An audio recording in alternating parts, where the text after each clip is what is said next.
The biggest bang for your buck, or the biggest benefit that we get out of screening, is early detection. If you can find it early enough before either anybody has symptoms or it's had a chance to spread, that treatment is much easier, much quicker, is much less painful, and they'll still have great quality of life once treatment is completed.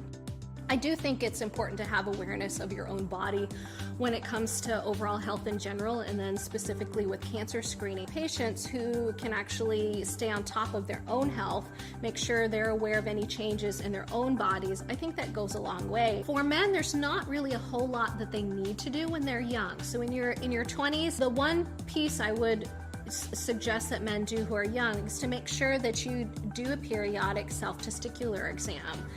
While there's not a huge amount of testicular cancer out there, it is a cancer of young men. If you notice a lump or a bump that's not supposed to be there, that is something you need to bring to our attention. Once men reach their 40s, it's time to have a discussion about prostate cancer screening. Not all men need to necessarily, but that's when you should have that conversation. There are higher rates of prostate cancer in certain parts of the population. For men in their 50s, body awareness is still the base of what they need to be considering. So any changes, lumps and bumps, things on the skin, moles, that kind of thing.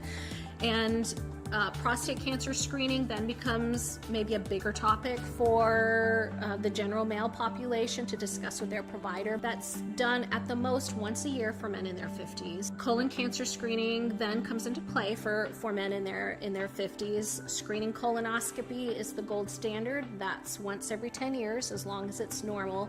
And then for men who reach their mid-50s, lung cancer screening might be appropriate depending on their past or present smoking history. So if it's significant enough, then a low-dose CT scan done once a year is something to consider in that age range as well. The guidelines in the 60s are actually quite similar for men in their 50s. For men who approach their 70s and then beyond, cancer screening becomes much more of an individualized approach rather than a blanket recommendation. So it becomes more important to weigh the risks and benefits and to look at what that patient will get out of that screening at that age. I think the takeaway point when it comes to cancer screening tests and procedures in general is that when you're doing that test or that procedure, you're looking for an abnormality of any kind. The whole reason we do them is to find them before someone has problems.